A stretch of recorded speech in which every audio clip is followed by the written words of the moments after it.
Thank you, Val, and thank you all for being here. I'm here with my colleague, Bob Flanagan, our representative in the House of Delegates. Bob, thanks for being here.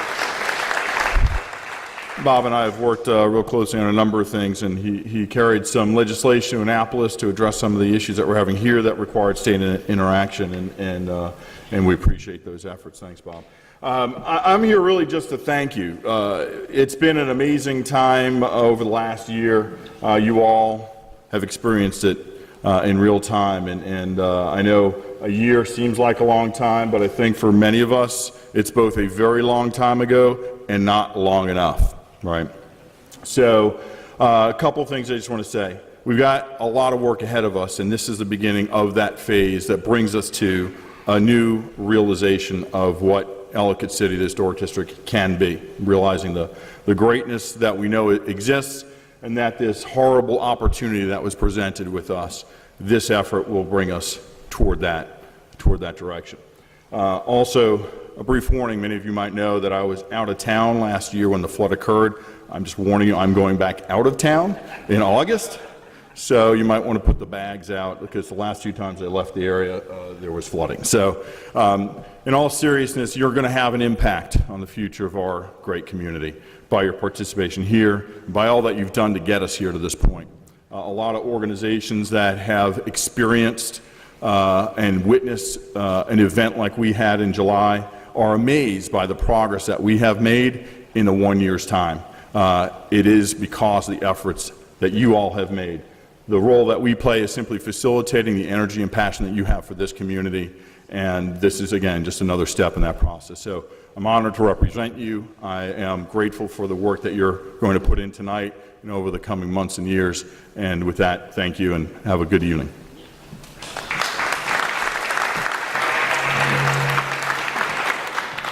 Thank you, Councilman. So Steve Brigham from Public Engagement Associates. See a lot of familiar faces. If you were at the meeting on May 31st, I helped to lead that one. Looking forward to continuing as a part of this really important process. Let me quickly get us in, because we have a lot to cover, as we do in all of these public meetings, with very quickly, why are we here? What are we going to be focusing on? So next slide. So we talked about May as being kind of a really important inflection point in this process, where we're moving from a lot of attention on kind of recovery and really beginning to figure out what are we going to become? What do we want to build upon that's great already, and what do we need to put in place to really create the historic Ellicott City we'd like to? And so this meeting has several purposes. So it's a way for us to report back to you some of the questions and answer session that we had May 31st. We have some new things to report back on that. We're going to have a chance to understand. So tonight is not a night where we're going to go in depth on the H&H study, the hydrology and hydraulic study. We did that May 31st. It's going to be part of this. Tom McGilloway is going to talk about how this helps to influence the master plan process, but really this is about launching the master plan process tonight. We are going to be looking at, so for the last year, we've been collecting lots of input and recommendations and ideas about the future around the environment, historic preservation, rebuilding the economy. And so Tom and his team really want to confirm what has been collected and heard and what we've listened to during that time, as well as other studies that have occurred prior to last year's flood, to make sure that they fully understand what's been said, what's been heard, and is there anything else that needs to be said at this point that's come out of the community input so far. And then tonight, probably most importantly, is really about delving into some really opportunities in different parts of the watershed of exploring what could this become in the future, and then what are the key issues and areas of consideration around those particular areas. So we'll have a real opportunity to delve into that. And then we'll close taking a look at kind of a community marketing. How do we want to think about positioning historic Ellicott City going forward? So in terms of the agenda, how does that translate into the agenda? So for those who've been a part of this process before, this is going to be very interactive. The bulk of the first part of this meeting is really, you're going to be hearing from Tom and his team a full presentation on what to expect with the master plan, what are the different elements of it, where does the H&H study fit into it, and so forth. And then the latter part of the night really is going to be focused on the conversations you're going to have in depth at your tables around different parts of the watershed in historic Ellicott City that we want to pay special attention to and make sure that we're really capturing the key opportunities that all of you see for each of those areas of the city. Then we'll do a little community marketing exercise near the end, and then you'll hear about what are the next steps over the course of the summer, the early fall, and then the next big workshops coming in the late fall and early winter. So that's the agenda and process for tonight. Now we're going to move into a quick polling exercise. So at your tables, in the white bags, there are wireless polling keypads. We're going to ask 4 questions at the beginning, and the reason why we do this is it's really to help us understand as a collective who's in the room, what's your relationship to Ellicott City, what are your perspectives on certain things in Ellicott City, and really help us understand who is participating at each juncture along the way of this master plan process. These are really easy to use. We're going to put up question. Most of the time it's going to be one option, sometimes it'll be multiple options. You press the number according to your option or your preference. You'll see a green light light up. That means that the system has taken your vote. If you make a mistake, you tried to hit 2, but you accidentally hit 3, the system's very forgiving, so it takes the last number that you've pressed. And when we do multiple votes, or we do press all that apply, you press a number, make sure you get a green light, press a number, make sure you get a green light, etc. So that tells you that the system is getting all of your votes for those multiple votes. And if we have 10 options, it doesn't say 10 on your keypads, it says 0, but that's what we use for 10. Understood? All right, so let's go to the first question. So the first question is going to be about your relationship to the watershed. As you can see, where you see that cross right there, the red cross, it's right at the edge of the watershed, just outside, just down Route 144, just outside of Route 29. And so it extends up further, up 29. It extends all the way, obviously, to the Patapsco. It extends south. So we're not going to be, checking your IDs to make sure, are you really in the watershed, out of the watershed? But that gives you a good idea of how we're defining the watershed for this process. So the question is, what is your relationship in the historic Ellicott City watershed? And this is a press all that applies. So again, watch your keypad, make sure you're getting a green light. First one is I live there, 2, I work there, 3, I own a business there, 4, I shop there, 5, I worship there, 6, I own property there, 7, other. So press all that apply for you.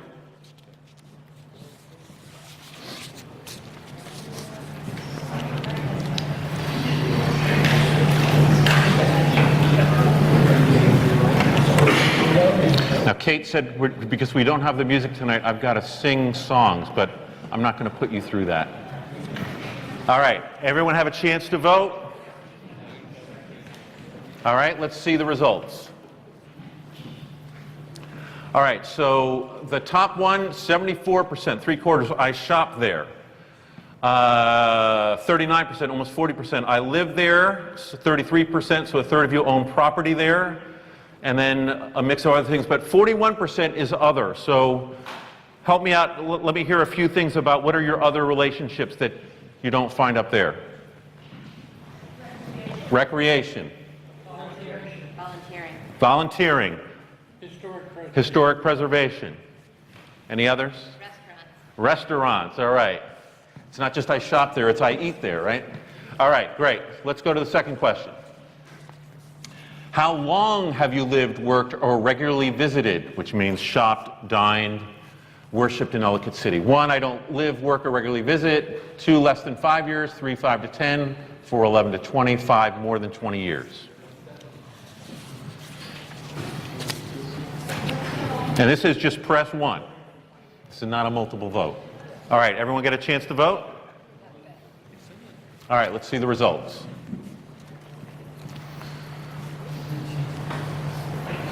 All right, so we have a lot of long-termers here, 59% more than 20 years. That's great to see. But you know, to keep a place vibrant and vital, you need to have a real range of that, right? All right, third question. Did you participate in the fall recovery meetings with us? 1, no. 2, I attended 1. 3, I attended a couple. 4, I attended all of them. Everyone get a chance to vote? All right, let's see the results.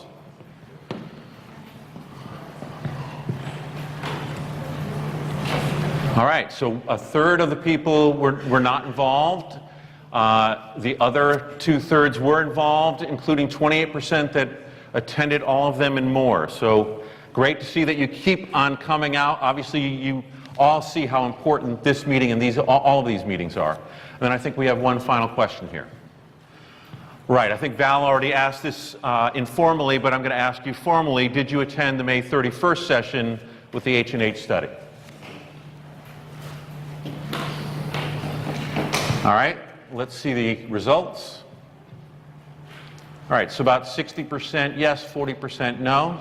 So we have some people who still need to continue to get up to speed on the H&H study, which is online, and there'll be opportunities for you to continue to inquire, read that report, because there's a lot of good stuff in there. And as Val said before, there were a number of recommendations that came out of that study, and the county is beginning to look at a number of those, and they will factor into the master planning process. All right, so with that, I'm going to turn it over to Tom McGilloway, who many of you met on May 31st. He's from Mahan Reichel, and he's going to give you a highly informative presentation about the master plan.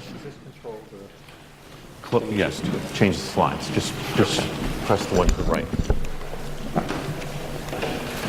All right, great. Well, thank you and good evening. It's great to be back here again. As I told the folks on the 31st, when I first moved to this area 34 years ago, I lived in Ellicott City. This is where I landed in Maryland, and so it has a special role in my background, and it's a real honor to work here. So I first want to introduce our team. At the last meeting, we only had some of our local team members. Tonight, we have our full team that's going to be involved throughout the process. And they're all lined up in the back over there and in the back here. We have, why don't you guys raise your hand? We have Trip Muldrow and Ben Muldrow from Arnett Muldrow Associates, Stacy Pear and Stephanie Francis from South Coast Consulting, who've been involved with Hurricane Katrina and also the work with Tropical Storm Irene in Vermont. We have Kelly Gutschall from Land Studies and Ward, and I'm going to screw up your last name, so there's Ward from Land Studies. We have Chris Krupinski and Jim Burnett from Arcan K, and Lisa Wingate from Preservation Consulting, and also a resident here in Ellicott City and active in the Patapsco Heritage Greenway. So we have a great team in our schedule. This is where we are. We're still fairly early in the process. We're really here listening, but I want to emphasize, you've already done a lot of sharing and input over the past year and in previous plans. So, we're not here to reinvent that wheel. We want to really build on what we've heard and what you've shared in those other meetings. So we're here. The flags that are identified there identify other input opportunities through this process. September 23rd, as part of Music Fest, we'll have a pop-up engagement opportunity where we still have to develop what that is, but it will be a fun way to provide some input and get some updates on the master plan.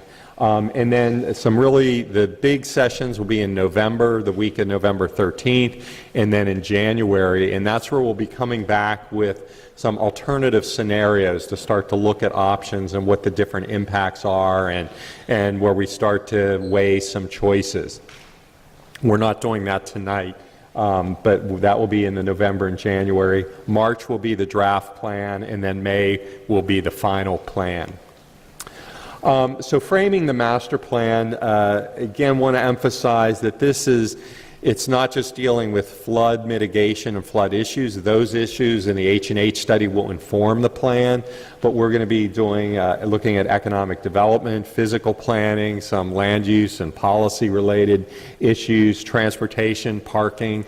We know there's no parking issues in Ellicott City, but we thought we'd throw that one in there. We'll be looking at economic development and then also community marketing as we go through. And a big part of our plan will be an implementation strategy. And I think really this whole effort can be looked at implementing an implementation plan for ideas that have been developed to date.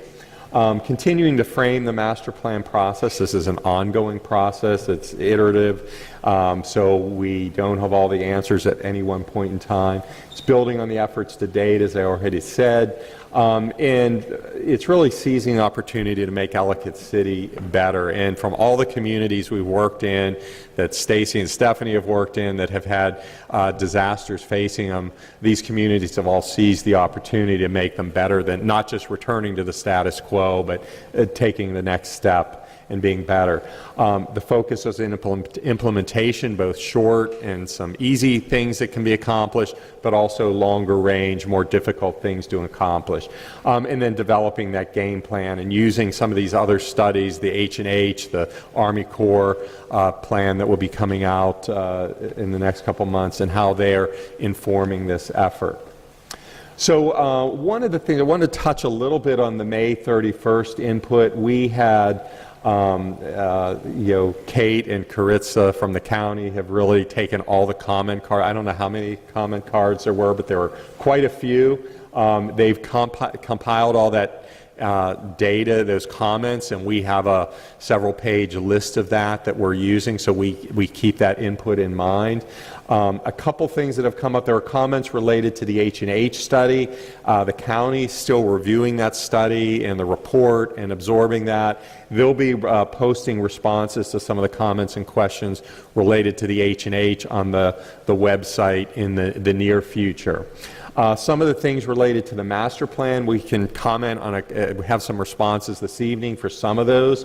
A lot of the comments we're looking at is input that's going to inform our process over the next couple months. We don't necessarily have an answer or response tonight, but it's going to be input that informs our work. And then a lot of the responses will be able to provide more answers and information during the November, January, and March meetings when we've actually had a chance to start to look at strategies. We're going to be looking at strategies, working with McCormick and Taylor to run different model tests with some of the different strategies to see what the impacts are. One of the comments we got was spend less time presenting and allow more time for discussion. So I'm sorry that you don't want to listen to me for 2 hours prattle on, but tonight we're going to do that. We're reserving half of this meeting for discussions at the table and some input. How will the master plan prioritize stormwater improvements? We'll be using, I'll show an example of that a little later on. There's questions about Lot D was not included as a location for possible mitigation. Is this an option? And yes, it is. We'll be talking about that as we go throughout this process. The timeline for implementation of mitigation projects, it really varies. Some of these are short-term, some are very long-term. We have a map in the back.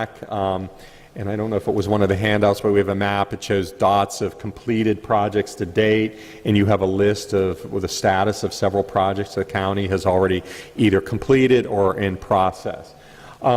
Impact of implementation of development on the watershed, what can be done through the master plan to minimize and reduce the impact of development.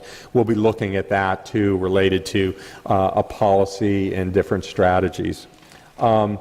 A couple other, will rocks and debris be removed from river channels to promote stream flow? Yes, we'll be looking at strategies for that. What else goes into the master plan process besides the watershed? We kind of addressed that a little bit. There will be economic development, parking, transportation strategies. undergrounding overhead electrical on Main Street. I know it's a very big challenge looking at that, but we'll be looking at that a little more. Can parking be removed from Main Street to prevent cars from becoming debris? We know there's been a lot of discussion on that. We'll be looking at that throughout some of the alternatives. Some alternatives may have parking on Main Street, some alternatives may not have on it. We'll be looking at what those different impacts are. And does the team involve stream geomorphologists and ecologists? Ward is a geomorphologist, and both RK&K and Land Studies have ecologists and geomorphologists. Again, we're not reinventing the M&T study, but they're on our team to help us as the design and planning team to take all that data and help us make sense of it and apply it intelligently to some of the master plan recommendations. Confirmation of ideas to date. Again, we've poured through a number of studies and reports, the more recent CAG report, but then also former master plans that have been developed and over the years, and we're starting to document those. Some of the maps in the back that you see with off to the left there's a lot of leader line. This is where we're starting to put those recommendations or ideas that were brought up in previous planning that can be tied to a physical location. We're starting to locate those on the map just so that we have a better understanding of where these occur in the watershed and that we could relate to them. There was a lot of, and I'm not going to read through all these, but there were a lot of recommendations related to rebuilding, and we have not only these summary sheets, but we have a very detailed matrix that Megan and our team put together. And I'm sorry I didn't introduce Megan Griffin and Jeff Doobie from our office, but they're here as well. They have comprised all these recommendations into a detailed matrix so we don't lose sight of the input that you've already provided over the years. So we have related to rebuilding, we have recommendations related to preservation, economic development, environment, and the other topic. So, you know, there are a lot of recommendations related to rebuilding, preservation. With rebuilding, we'll be looking at different parking strategies. We know one of the impacts of downtown is parking and the distribution of parking to different parts of the downtown. Preservation, with Lisa on our team, we have the opportunity to really make sure any recommendations we're doing are balanced with some of the historic preservation goals in the community. Economic development. Our team members have a lot of experience with Main Street communities and small town retail, especially communities that have locally local business communities. So we'll be having a lot of support and strategy related to that. So this is a map that it's in the back of the room, and it was one of the handouts. It's showing, it has a list of projects and the status completed to date or planned, underway, or under construction, and then it shows those color-coded where they occur physically within the community. So one of the things we wanted to talk about was the application of the H&H study to this master plan process. And it's important to remember that when we look at, you know, from the early founding of Ellicott City, this was a community that was built over a complex network of tributaries in a very steep granite valley. So we're always going to have flooding, and the focus of this effort is how do we mitigate the impacts of that flooding, and how do we improve some of the situations that have been developed with the way the community has developed over the years. You heard a lot about some different techniques at the H&H study, from stormwater retention basins, and we wanted to show some examples of what some of these might look like.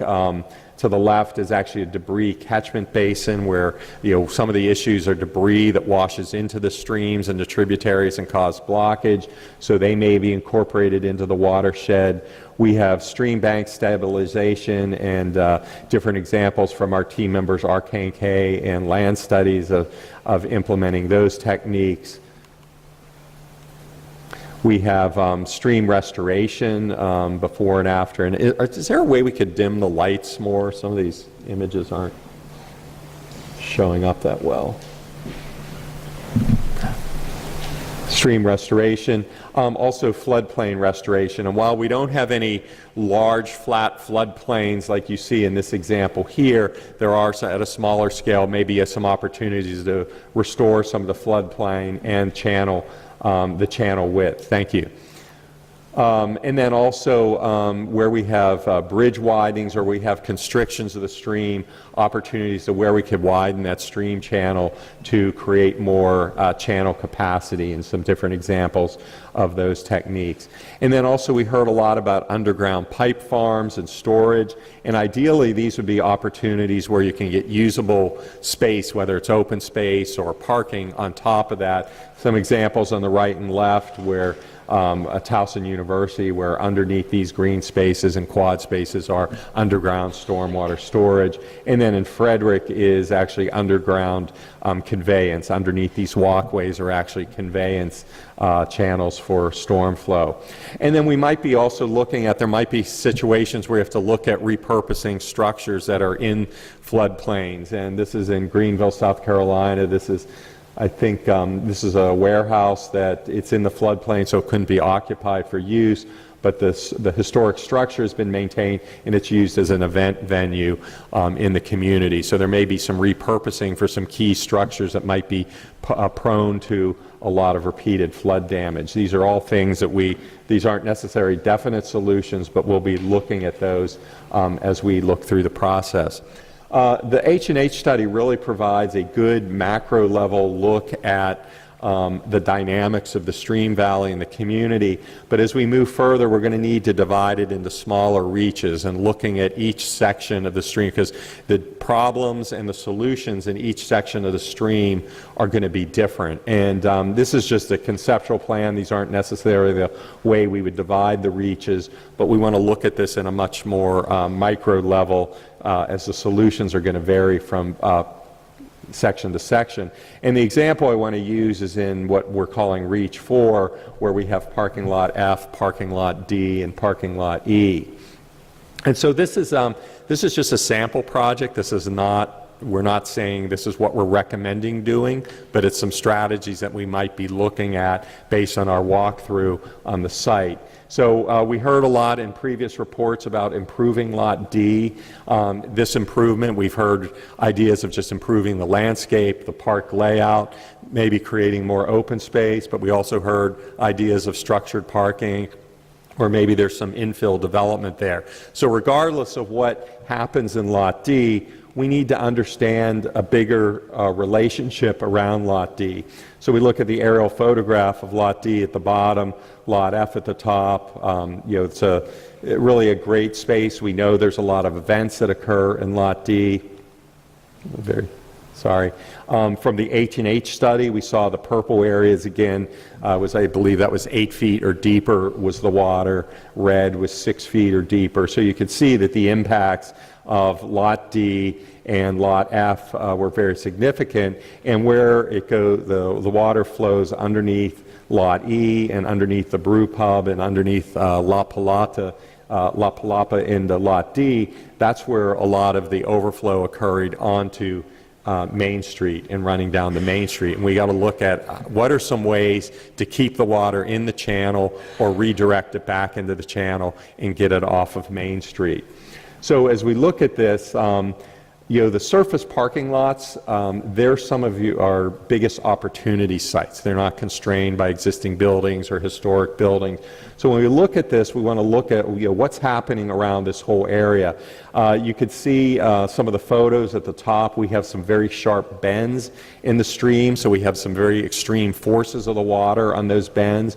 We have areas, the middle photograph, right where it goes underneath Lot E, we have a very wide channel getting constricted to a very narrow channel, and then through parking lot D where the channel is very constricted. So those are all constraints that we look at. We know that some of the goals of the master plan are to mitigate flooding on Frederick Road and Main Street. We know that we want to undertake responsible continuous removal of stream debris. We want to promote economic growth. We want to improve transportation options and increase variety of park amenities and gathering spaces. So as we look at any one area, whether it's this area or another area, we need to keep these goals in mind as well as other goals. As we look at the flood mitigation approach, we want to do several things. We want to increase storage capacity within the watershed. We want to improve water conveyance. We want to manage the bed load in the system, and then we want to identify potential special flood safety features. So how do we do that with each of these? So increasing storage capacity, we heard in the H&H study, regional retention facilities. Most of these are further upstream from the downtown area, so building some of these retention facilities will help retain some of the water and reduce some of the flooding. It's not going to take care of the whole problem. Other options are expanding the floodplain or the stream channel where we have the opportunities, and the other are pipe farms, and we heard in the H&H study is Lot F as a potential pipe farm location. Improving conveyance, how do we do that? One is improving the size of the culverts. We heard a lot about that in the H&H study. Minimizing constriction, pinch points, and sharp bends. And you can see the layout here. The dashed line is where the stream is underneath buildings and parking. And you can see the sharp bends, especially the right angle we have underneath the brew pub, so some of the issues that are causing the problems with the conveyance. And then also improving channel alignment. The smoother flow you have for the channel alignment, the better conveyance you're going to have with water flow. And then managing the bed load in the system, identifying and fixing active head cuts and erosion from contributing streams, all the contributing streams in the watershed, and then managing the riparian buffer to reduce the debris and the trees that fall into the stream and cause some of the blockage and issues that we have. Lastly, identifying special flood safety features. We know maintenance and being able to observe some of the conditions of these culverts is difficult because a lot of them are under roads or under buildings. Some of the strategies that we might be looking at, do you create some modify structures to allow flow through and allow visual checks under the ridge. So using an open grading on some of the crossings so that you could actually see and monitor what's happening with the stream flow underneath. Modifying structures, and it might be buildings or maybe removing some buildings to allow better flow through, and then keeping floodplain clear of dumpsters and other objects that could, we know cars block some of the culverts and so forth. So those are some of the flood mitigation techniques we'll be looking at. And then parallel planning efforts. We heard a lot about structured parking. And let's just say, for example, parking lot F is a location for structured parking. If a first project is to build more parking capacity in parking lot F, that gives us the ability to remove some of the parking in lot E and lot D and address some of these channel improvements, widening the channel, changing the alignments. But we really can't do that until we pick up some more parking resource somewhere else. And then, so once we have the parking resource, we might be able to smooth out some of that channel alignment, widen the channel in some areas, widen some of the culverts. We might, in the process of doing that, where Court Avenue would have to be rebuilt over that, you might provide some open grate decking, again, to allow flow and to allow monitoring of the stream. And then with that, increasing the culvert under Main Street. And that might involve, some of the scenarios we look at might involve removing or modifying a building that's causing some of those constrictions.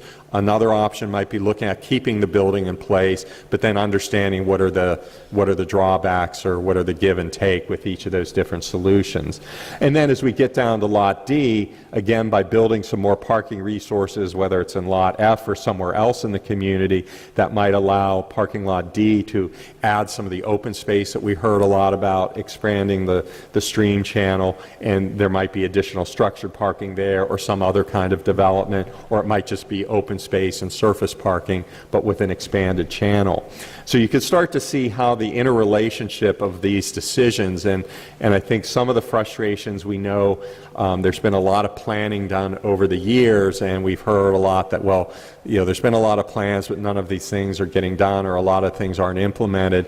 And a lot of it is because they have a very domino effect. There's a lot of interrelation relationships among some of these improvements. You can't just do one thing without having an impact on a number of items. And so even if we address this area in here between parking lots F and D, we need to understand then what are the impacts that it has further on downstream. And so that's where then there might be a different set of solutions and problems that we have downstream that we'd have to address. So again, this was just an example of how we apply that. And if we use this example, this is a similar situation to Lot D. It's not an exact parallel, but if you have the ability to remove some of the parking from D, you could open that channel wide and increase some capacity there. And then but some of the challenges that we need to consider on any of these projects are, what are the potential impacts to some of the utilities, like the sewer line that runs between E and F? What are the impacts to private property? What's the construction phasing to minimize impacts to businesses? And then what are some of the building modifications and or relocations that we'd have to look at, and what's that impact to historic resources? So there's a lot of challenges associated with any of these plans.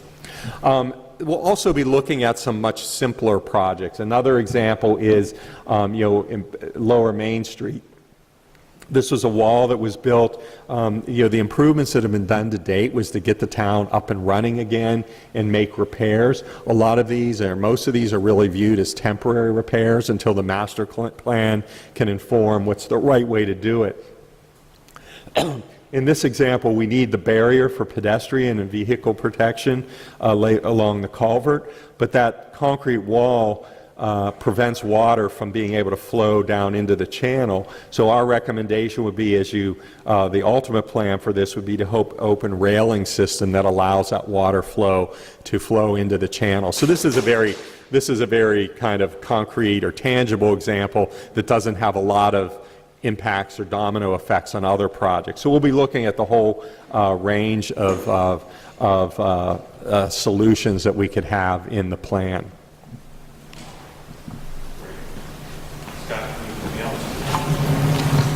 So thank you, Tom.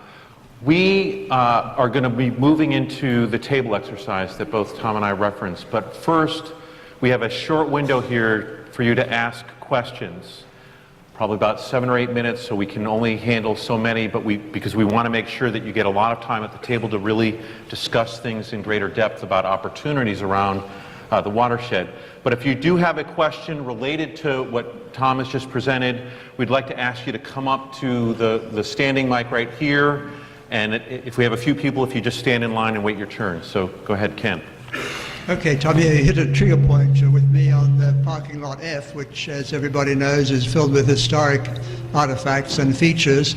And also, I'm hoping that anybody who is studying parking, particularly in parking lot F, will read the last big study we did for historic Ellicott City, which was the Desmond report published in April of 2009. And they looked at structured parking in parking lot F and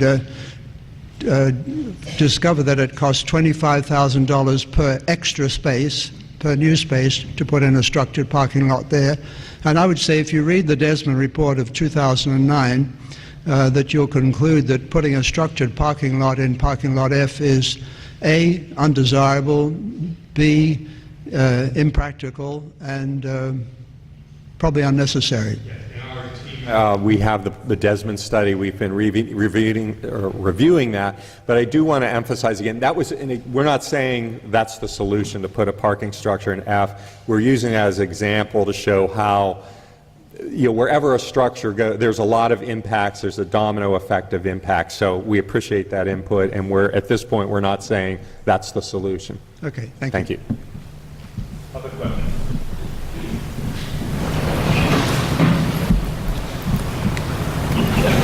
Uh-oh. No, I don't need it. But they need it, yeah. Okay. I noticed in your slides up there you had some of the titles for things bold and some not. Is there a priority in how you have them bolded? No, it was just knowing that we had a limited time to present tonight. I wanted some topics to jump out, but there's not a priority right now. Okay, thank you. Thank you. have a question and an observation. The first question is, given the historic in nature and hazards associated with Ellicott City, has any thought been given to creating an eco district? Because in creating an eco district, the driving force for the planning here, which is the flooding and water quality issues, then begin to permeate into every element of your planning. For example, transportation tends to overlook things like flooding and stormwater issues, and many elements of your planning currently, when I look at the literature, really do not tie in the stormwater issues or the flood issues. So by looking at an eco district and looking at the guidance that's been developed for those, it helps to integrate that into the process. So I was wondering, has any consideration been given to creating a Deco District for the Ellicott City watershed? That's all on the table right now. So we haven't made any foregone conclusions about what the plan is or what the districts are, but that's a very valid point. We've already in a lot of our focus group meetings that we've had today and we'll be having over the next 2 days, came up with the opportunities of how do you whatever you do, how do you give them a multi-function, incorporate whether it's solar, energy, green living walls, permeability, and covering all those aspects, because that is a tremendous opportunity for the community. So I hope you'll take a good look at that. Secondly, the observation is that the process or plan that you're structuring, I think, has a substantial flaw in it, and that deals with having selected TR20 for your hydrology. I don't think there's any competent hydrologist in the country that would recommend using an outdated model like TR20 for the kind of analyses that you want to do. It's a model that was developed in 1986, and it's really meant for different applications. There's some excellent models out there today, whether it's EPA SWIM model or the EPA sustain model, that not only look at the hydrology and hydraulics a little bit better, but as you begin to evaluate the other options for stormwater management in the watershed, do a much better job of not only looking at that, but they have optimization routines in them that allow you to consider different strategies and tell you which is the most economic effective approach. And I use the term economic effectiveness versus cost effectiveness. I'm hearing cost effectiveness mentioned in the study, but cost effectiveness is an outdated assessment tool for water resources. It looks at the cost comparison of building things. But we know today that the operation and maintenance of the structures that you're looking at are going to represent a much higher cost than the initial construction. So today, when we're looking at water resource options, we're using economic effectiveness, which is sometimes termed as triple net bottom line, but it looks at a much wider range of things, and in particular the life of the structures you're putting in and what that is going to cost the community over the life of the project. So if you're not doing that, I would encourage you to take a good look at that, because it's a much better way to evaluate your alternatives, your options, and will give you more solid answers. Okay, thank you. Any other questions? I just wanted to ask that gentleman, is the model that you just spoke about, is that a 3D imaging model? Well, Could you come up to the mic just so that we can make sure it's captured on video? the key to the models is that they're what are called continuous simulation models.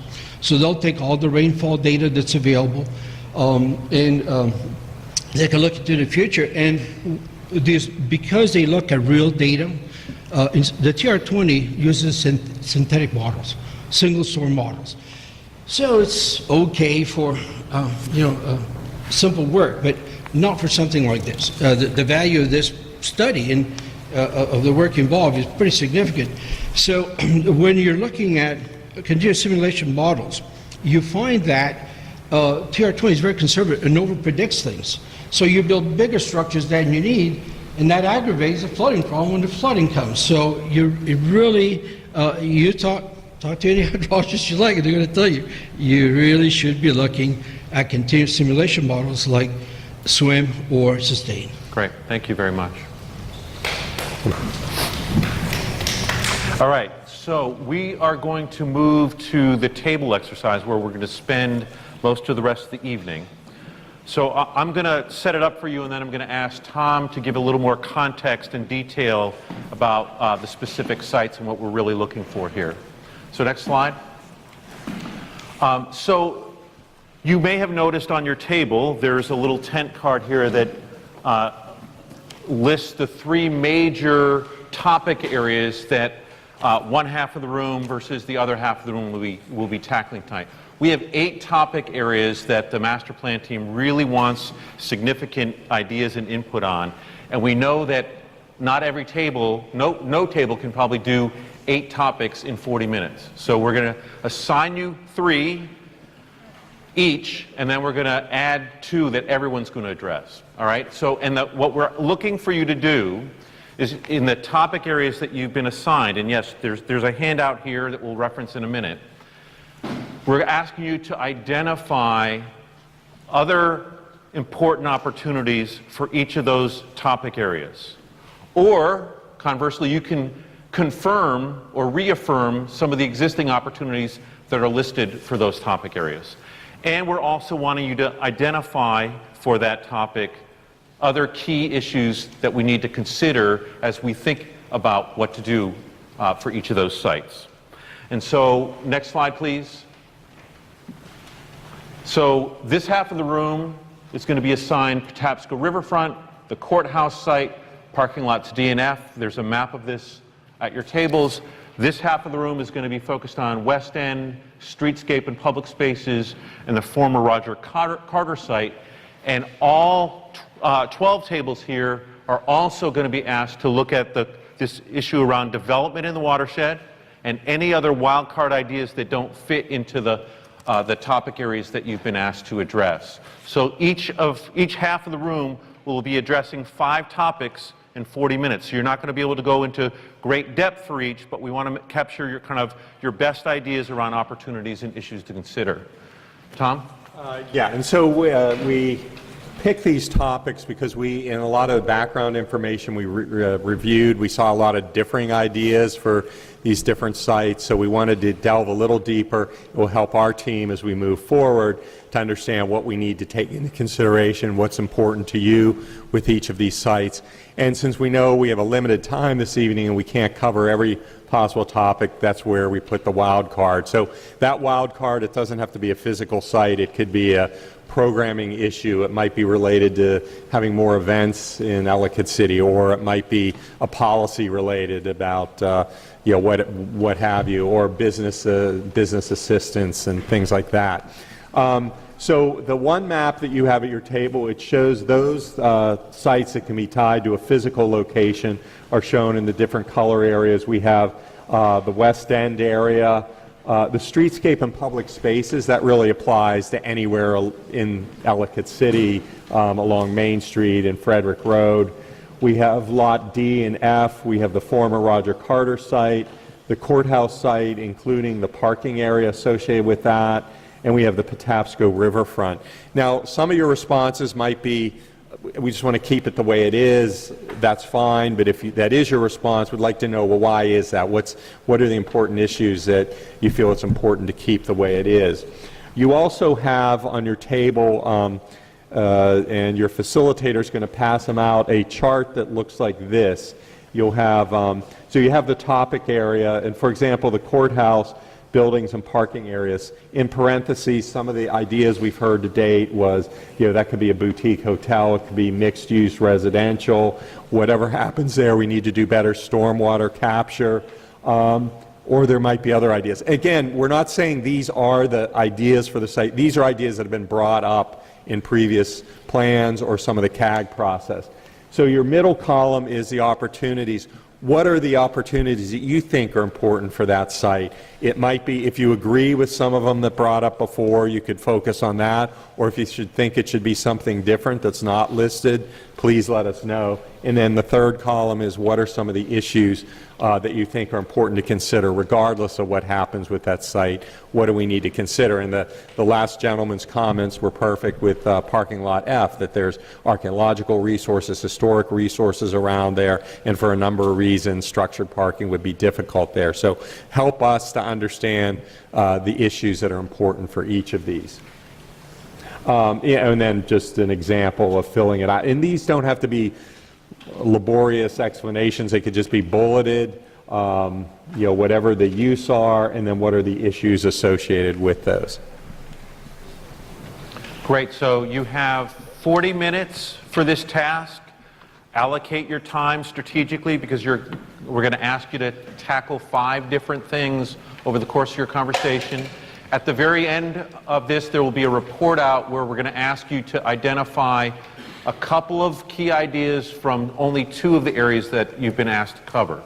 And we're going to ask every table to quickly report out, plus any big wildcard ideas you have. And our team members that are in the back and along the wall there will be available if you want to ask us questions, or be roaming around from table to table just to get a sense of some of the discussion going on. So feel free to pull any of us over.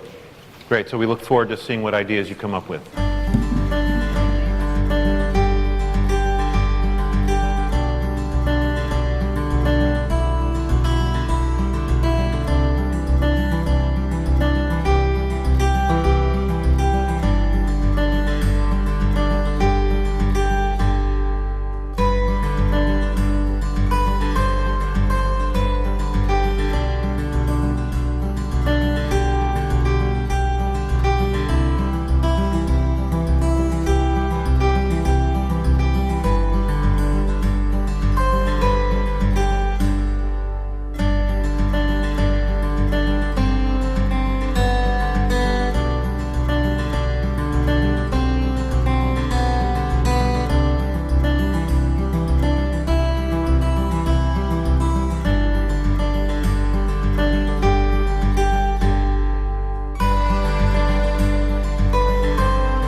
Start on this side of the room first, and I'm going to ask for a table to start us off volunteering and setting a great example of just sharing 3 things succinctly. So which table wants to be the model here?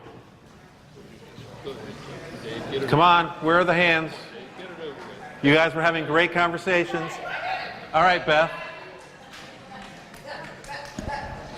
All right, so I actually have 2 things. I'm going to be superhero today. All right. So we came up with adding a pipe farm under Lot F and the Roger Carter site, and turning the Roger Carter site into half parking and half a public park, which would add 40 to 50 new parking spots. And then the other idea that we have is deal with the dilapidated and falling down derelict buildings and the ones that are abandoned, and take legal action against property owners if they're refusing to take care of their property. Great. On the west end. Yeah, on the west end. On the west end. Great modeling. Thank you, Beth. All right. Who's next on this side of the room? Looking for the other tables, these 6 tables. Over here? Great. Thank you. Okay. So one thing that we talked about was as far as parking lots. Parking lot F, maybe using that for open space and then moving parking to the former Roger Carter Center site, and also making that the parking lot itself maybe floodable. All right. The other we talked about is the potential of we don't understand the impacts, but removing parking from Main Street to open the space up to make it more walkable and be able to attract more people or capacity to hold more people, say on weekends, as we grow the economics of downtown. That's 2. That's 2. You have 1 more? Oh, 1 more. Okay. And the last one, our wild card, I'll just pick from our wild card list, was basically following on to the eco connectivity, basically connecting the lower area of the city with the Patapsco River. Like, how do we, like on weekends we're starting to see more people wanting to be in the river. How do we actually connect that and make that something where people can easily access and so forth? Great, thank you. I know Dave has been trying to get in here, so we'll do this table and then that table. He's had to stand up twice and then sit back down, so we're going to let him go. Let's see. Stormwater management retrofits. Do you want to say just a little bit more about that? That's almost too succinct. Well, I guess one of the things that we discussed was the condemnation of properties to do stormwater management retrofits. Okay, that's helpful, thank you. Parking on River Road by Gristmill Trail overlook at abandoned mill. I don't know what that's all about. And here, I thought Dave was ready to go. Come on, Dave. Look at West End Auto site for tank farm stormwater management.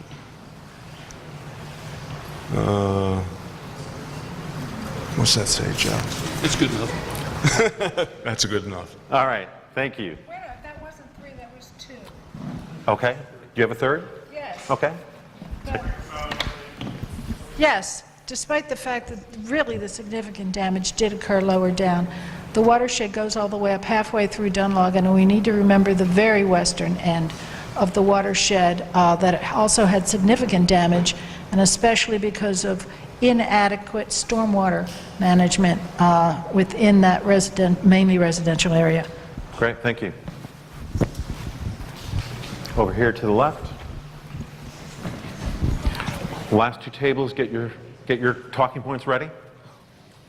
Well, we talked about doing getting rid of parking down in downtown Ellicott City altogether, and perhaps adding a tram or a trolley or of some sort that would carry pedestrians, maybe from where the church is that Mount? I forget that road. They go up to the hilltop.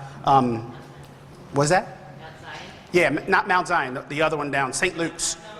Mount Ida. That's what. Right. So carrying folks from there up to the Howard Building, or we even talked about doing a ski lift that would carry people, like 10, 15 people at a time from courthouse. You laugh, but I'm sure if we're somewhere in Europe, they have that. I'm not laughing. I heard the same thing on the other side of the room. So. Yeah.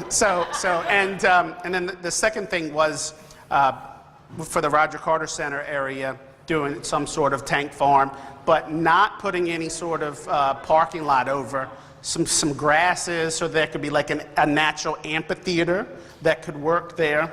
And then the third thing, which is pretty important to me, is letting the homeowners from Toll House Road all the way down to Ellicott City, if they want to raise their properties and build a new property, whether that's has some historic value to other people, not the individual that own it, allow it. Because if you have a building permit, then you can build under new conditions. And yes, I own property that my great-grandmother bought in '42, and I wanted to build a house 20 years ago, was not allowed to, and my house was an island during that flood. So giving building permits, because I tell you, my family grew up, I'm from there, it's a mess. And some of that stuff, no matter what, it can't be fixed. It just can't be fixed. So that's it. Great, thank you.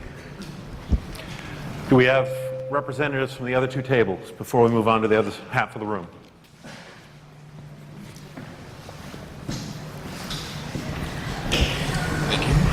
So the one idea we had was to take examples of infill development. If someone has a chance to subdivide their property, they could sell off that subdivided property to some kind of bank with the county, similar to an ag-pres program where you're just basically selling your development rights and encouraging less infill development.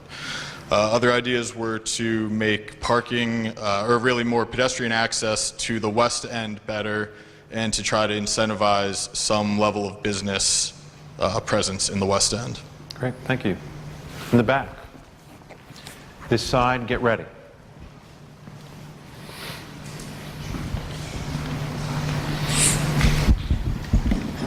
I think we had similar ideas to a lot of folks.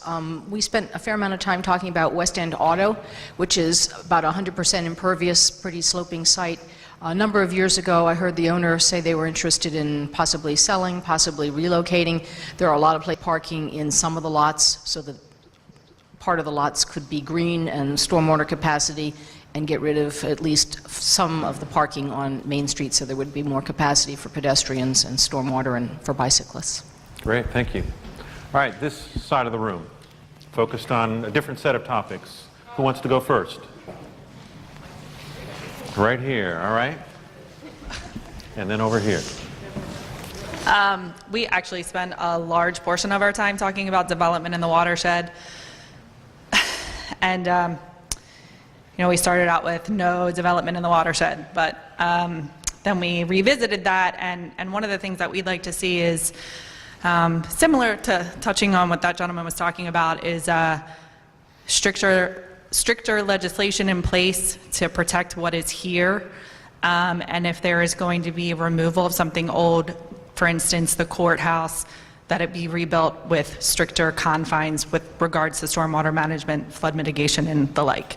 So maybe you will get your building permit.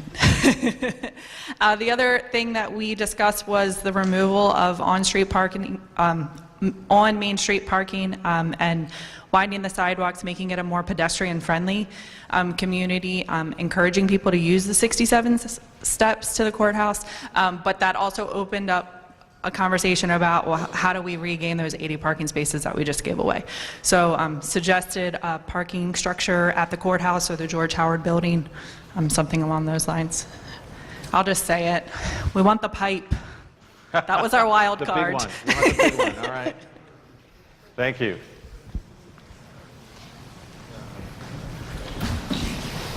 Thank you. So we also looked at the courthouse. We believe that something, as they mentioned, like a ski lift, we call it a funicular railway, to provide ease of access to the courthouse parking lot would be very helpful, help people use that lot more. And also, on that courthouse property, we thought that it would be a good idea to have some sort of competition for the redevelopment on that site, get community involved and look at that. With regards to development, as many of us mentioned, we want to look at the regulations regarding stormwater management, ensure that anything that gets developed does have some management to compensate for that development.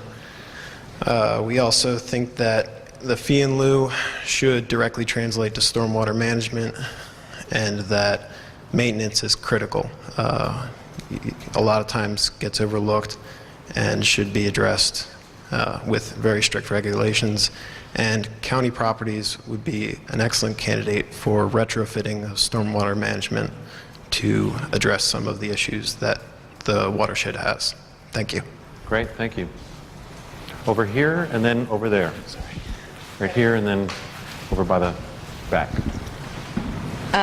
For the Patapsco riverfront, we discussed that better access is needed on both sides and an enhancement of the riverfront. It's important that there's other things in Ellicott City besides just Main Street and shopping. There's other attractions for the town. And then kind of on the parking lots, DNF kind of throws into the wild card. Did any ideas for DNF that don't involve structured parking would require it elsewhere to compensate for what you could do there as enhancements?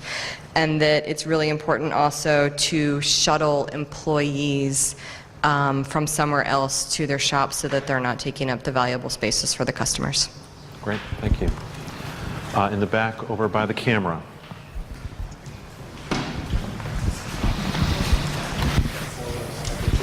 Sure. Good evening. We concentrated a bit on the Riverwalk area and down by the stream, by the Patapsco. We'd like to see a Riverwalk along there to make it more accessible. and possibly even having some kind of an across Patapsco trail connector over to the trolley trail. And the idea of actually maybe working with Baltimore County on something like that, and seeing whether or not there might even be a multi-story parking solution in that parking lot behind the trolley stop restaurant. Right. Contrary to the other tables, we are in favor of the on-street parking and think that it should stay, both from a business standpoint and a shopper standpoint. And then our wild card, we also were talking about development a little bit and think that the master plan should have some component to it that accounts not just for managing the water from new development, but actually requiring that any new development in the watershed improve the water flow within the watershed. So maybe that's done through an additional development tax or some other means, but the master plan should count for something like that. Great, thank you. One more table here.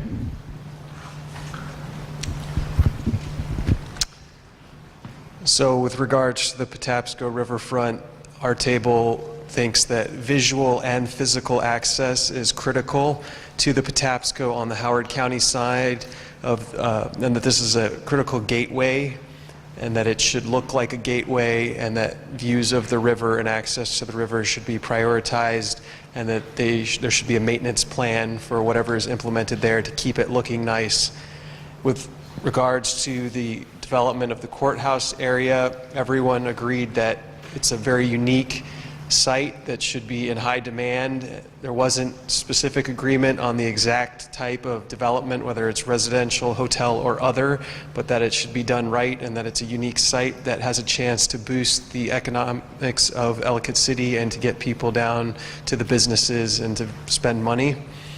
In terms of a wild card, a signage plan that also accounts for traffic. There was discussion of the congestion on Main Street, and that a wayfinding program that starts at the main travel points and access points that people come to Ellicott City, whether that's off Rogers Avenue and Ellicott Mills or coming the Baltimore County side into Ellicott City from Frederick Road, and that some type of real-time messaging and creative signage that directs people to the attractions and to available parking, such as an example of at the airport that there are spaces in Lot D available, and that this would really help with traffic and to get visitors to where they need to go and just provide a cohesive wayfinding for historic Ellicott City. Great, thank you. Can we just get a round of applause? I mean, this was really, really great work over the last 40 minutes. And, you know, as we were going around, a lot of thoughtful conversations, a lot of creative ideas. As you saw, there were some common themes. There were also some different tables that had kind of almost opposing ideas, but that's part of the master plan process of figuring out how to resolve those differences and come up with scenarios where you look at trade-offs. So let me ask you really quickly, can we get an extra 5 minutes tonight so we can do a really great fun exercise around marketing, community marketing for historic Ellicott City, and then ask a few final polling questions before we exit out? Can we buy 5 minutes? All right, let's do it. Tom? So we're gonna switch gears a little bit. I'm going to introduce Trip Muldrow. Trip and Ben both will be dealing with the community marketing and how we better market Ellicott City. A lot of what we heard and what we read was what's our message and how do we market ourselves better. So I'll turn this over to Trip. We have a fun kind of exercise that we'll use that gives us some nuanced input. Yes, everyone. I know that what you're dealing with and what you've talked about this evening is a lot of serious stuff and a lot of things that really you have to think hard about. But I want you to sort of shake it loose. It's the end of the evening. Oftentimes when we do these kind of plans, we look at all the very serious things that you're discussing tonight. At the end of the day, one of the critically important things is understanding who you are and who you want to be and how that stacks up with other places in the region so that this community remains true to itself and so that the community remains a viable place and a place that people are comfortable living in. So we like to do an exercise that we call the community, the family exercise. And so I'm going to set it up with an example. Since we've worked on the Gulf Coast after Hurricane Katrina, we started doing this exercise on the Gulf Coast. Different communities each have their own personality, and we're going to do this here, and it's just going to take a couple minutes per community. But sort of let your hair down, relax. Nothing you say tonight will be held against you in a court of law. So put your tongue firmly in your cheek as we do this. But along the Gulf Coast of Mississippi, there are very different communities. As you cross over from Alabama, you reach the community of Pascagoula. Pascagoula is a guy. He's real proud to be an American. He's a blue-collar guy. He works really hard. He loves to fish. He loves the water. He loves to be outdoors, and he likes to do art in his basement because he doesn't really want people to know that he does it. Now, down the road from him is Ocean Springs, and that's his sister, and she is gorgeous. She's intelligent, she's well educated, she's refined, she's sophisticated, she loves great food, she loves to garden, she loves art. But the most amazing thing about her is that might come across as someone who's a snob, but she's really down to earth and fun to be around. Now, once you cross over the bridge, you land in Biloxi. And she's a little bit different. She's a little on the trashy side. She starts out the evening in her slanky dress. She goes out drinking and gambling, and before the night's over, who knows what kind of mess she might end up in. So, with that example in mind, I'm going to take a few communities in the area, and I want y'all to cut loose a little bit. And we're going to start with the obvious neighbor. We're going to start with Columbia. Now, I just want voice, and I'm going to repeat it back. Is this a guy or a girl? Just guy? I heard guy. Okay. So describe him to me. Tell me what he is about. He's plastic. I heard plastic. Okay. He's what? He's transient. So he moves around. Doesn't stay in one place. What else about this guy? He's superior to everyone, okay? Got a little bit of a complex there, okay? He's a bit disoriented. Fitness oriented. Okay, gotcha. I thought you said he's a bit disoriented. He's fitness oriented. I'm sorry, I get stuck on cul-de-sacs. Okay. Other qualities of Mr. Columbia here. Wants to be the center of attention. Okay, great. Others, yes. He's what? Oversized. He's oversized. Likes to tell people what to do. So he likes to sort of, likes to move, likes to be, out. He works in D.C., yes. He does, doesn't he? Yes. Has no imagination. Wow. Yes, in the back. Lives in a house just like his neighbor. Okay, all right. Oh, doesn't have a soul. Wow. Okay. He doesn't have soul. I got it. There's a whole difference between doesn't have a soul and doesn't have soul. I tend to, yes, ma'am. Okay, lives in isolation of the larger surroundings. One more. Okay. Okay, from the 60s, but not the good part of the 60s. Likes to come to Ellicott City to drink. Okay. All right, so let's shift gears. Let's go up the road a little bit to Catonsville. Guy or girl? Girl. Okay, tell me about her. All-American. The girl next door. Down to earth. Honest. She knows her neighbors. All of them. Okay. Believes that life is great. Okay. What else about her? Don't know her. Any others? Yes. She knows how to throw a 4th of July party. Great. What else about her? Likes antiquity. Okay. Great. Likes Friday community events. Okay. Looks good in a trashy dress. Okay, all right. Any, is more historic than most people know. So she's got a richer family history than people really understand. Okay? Others? She's more comfortable being blue collar. Okay, great. Okay. She's the gateway to Ellicott City. Okay, we're going to switch gears one more community, then we're going to land here. Let's talk about Sykesville. Guy or girl? Guy. Tell me about him. He's a farmer. What else? He likes his guns. Okay. He what? Goes to bed early. Okay. Likes to spread out. Likes that property. Lives on a lot of land. Other aspects. He's what? Oh, he's a loner. Okay. Been in the county for a long time. Okay.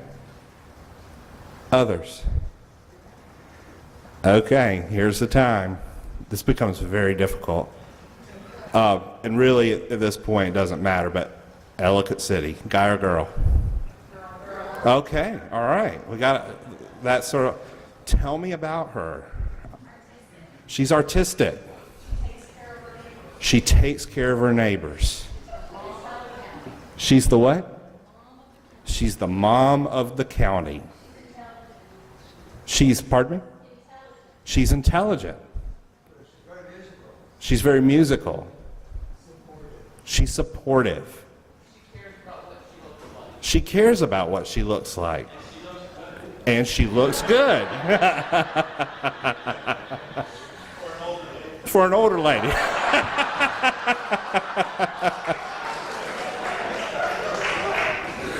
Great. Other attributes of this beautiful older lady. She knows how to good time, and she knows how to have a drink. Okay. She has a dog. She's what? She's not as big as people. Okay, gotcha. She's not as big as people say she is. Okay. She's one of a kind. She's shapely. She has a soul, and she probably has. Does she have a soul too? Okay, just. She's the county seat, not Columbia. Right. She's the boss. She's the mom. We heard that. Yeah.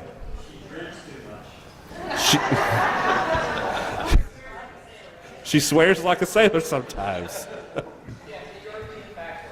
She has a European background. Ah, yeah. Okay. She has a kid. Okay. She participates. Yes, ma'am. She's what? She's a tough cookie, isn't she? Yes, she is. Other attributes. Well, thank you for this. This is sort of a quick way to wrap up the evening. I think it's important that we know who we are and how the community that we live in is different from other places, and I really do appreciate you taking time.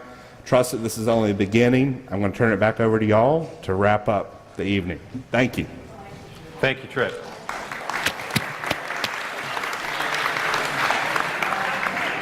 I didn't realize this was such a creative bunch. We're all going to have a drink and talk more about all of our neighbors, I guess. All right, so we're going to do 4 quick polling questions, and then I'm going to bring Kate back to do quick next steps. So grab your keypads if you don't have them. All right, this one I'm going to give you a little bit more time on, and I'm going to read it all because can everyone read those options? All right, so there's 10 master plan goals that are drafted here.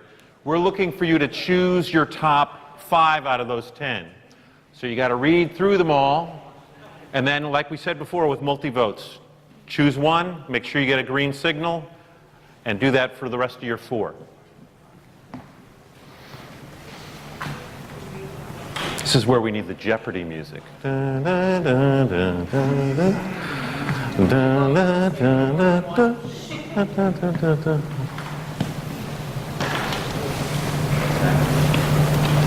That's the only singing you're going to get tonight, Kate.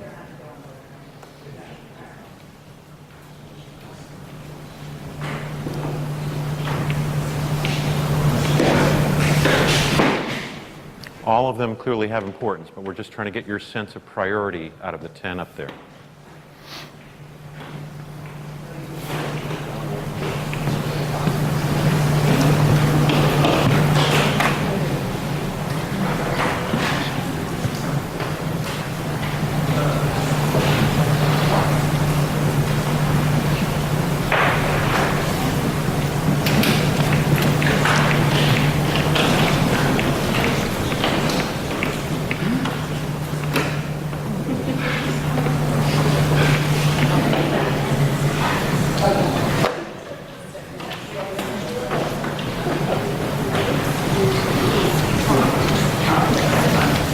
Raise your hand if you need a little more time.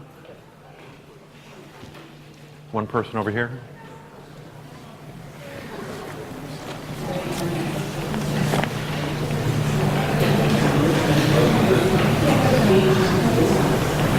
Are we good over there? Everyone's good? All right, let's see the votes.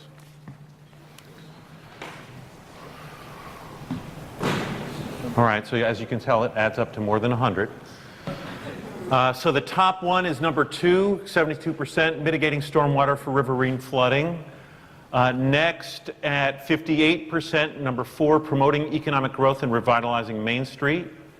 Then we have 2 at 56%, number 1 and number 10. Number 1 is preserving historic buildings. Number 10 is addressing impervious areas associated with development. And then the 5th one is number 7 at 50%, improving transportation options, which we heard a lot about in the report out. So, that's really helpful information. This is not a final vote on anything, but it gives the master planning team a sense of what's really important to this group of folks here tonight. Next question. So, we've been doing all of this recovery and rebuilding process around a number of pillars. So this one is focused on the rebuilding goal. This time you're only choosing one of the 5 options. Which one of these 5 options is most important to you? Can everyone read them, or do you need me to read them out to you?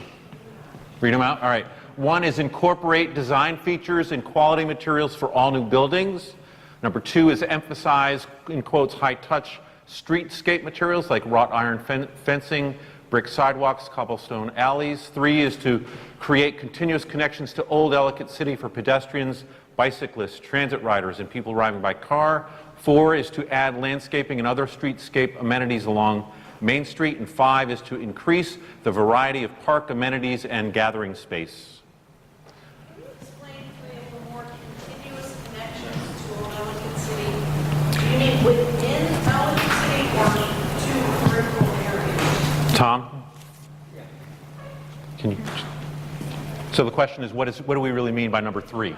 It's really just better connect. We heard a lot about the surrounding neighborhoods to the downtown and the historic Ellicott City area, and not being connected by sidewalks or bike facilities. So just connecting those surrounding neighborhoods better. Right. So has everyone had a chance to vote on this? No? Okay. I'll give you a few more seconds.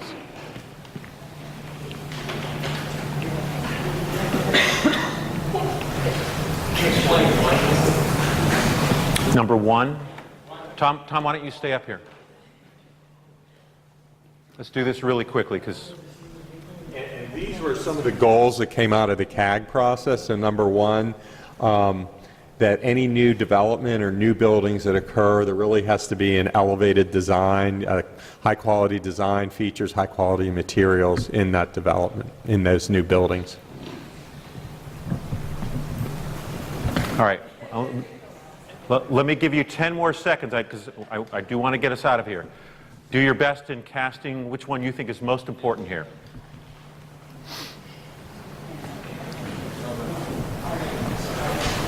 All right, let me close the voting. Let's see the results. All right, so top one by far was number 3, create continuous connections to Old Ellicott City for pedestrians, etc. Second one, much further behind, was number 5, increase variety of park amenities and gathering space. Great, thank you. Next question is around preservation. It's just picking one of 3 options here. which preservation goal is most important to you. I'll read them. Number 1 is to preserve and reuse civic structures. Number 2, require quality approved building materials in the historic district. And 3 is to increase awareness of historical significance of Old Ellicott City. Out of those 3, which one is most important to you?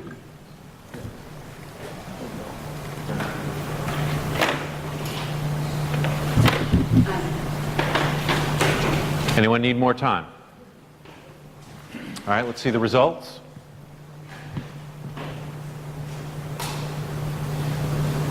This one's much closer. We have a tie for number 1. Preserve and reuse civic structures and increase awareness of historic significance. So that's helpful. Thank you. I think this is the last one. This is around the economic goal. There's 6 options here. Which economic goal is most important to you? I'll read them very quickly. Number 1, promote economic growth, adding value to the surrounding area. 2, approve fiscally achievable recommendations to be phased in over time. 3, promote niche businesses that are impactful, including art, classic toys, live performances, etc. Number 4, promote more festivals and other special programming. 5, coordinate with Baltimore County on an economic strategy. 6, address development in the watershed. Which one of those 6 is most important to you as we go through the master planning process? Could you clarify that? Because Which one?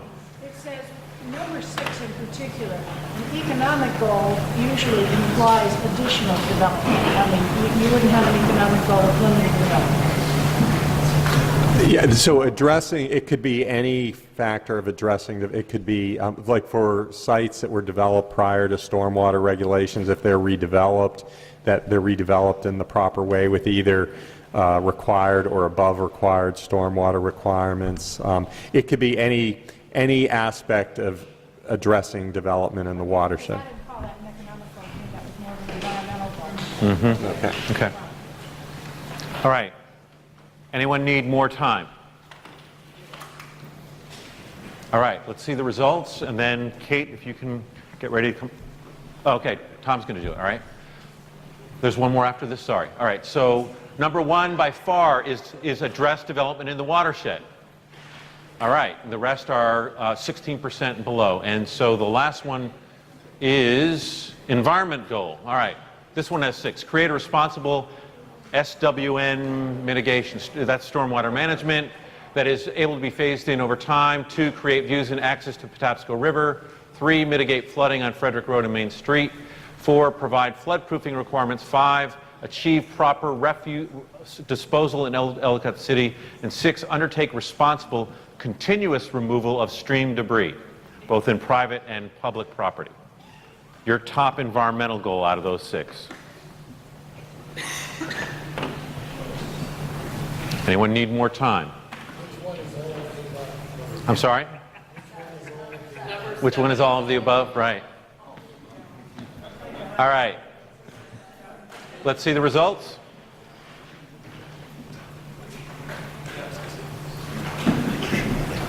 All right, so by far number 1 is number 1, create a responsible stormwater mitigation plan. And number 2, at 24%, mitigate flooding on Frederick Road and Main Street.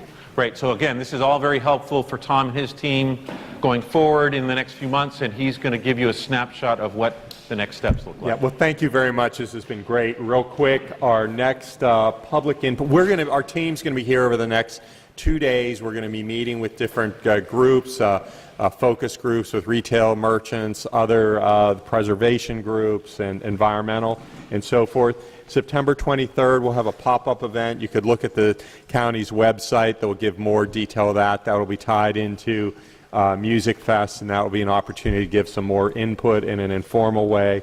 The week of October 30th, we're meeting with the advisory team in preparation of the week of November 13th, which will be our public meeting number 3, and that's where we'll be starting to share some draft alternative scenarios. We'll also be doing that in January, so this is not completed, done recommendations in November. It's really starting to share some of the ideas and thoughts to get your input. So with that, thank you very much. We really appreciate your attention tonight and your input. Thank you.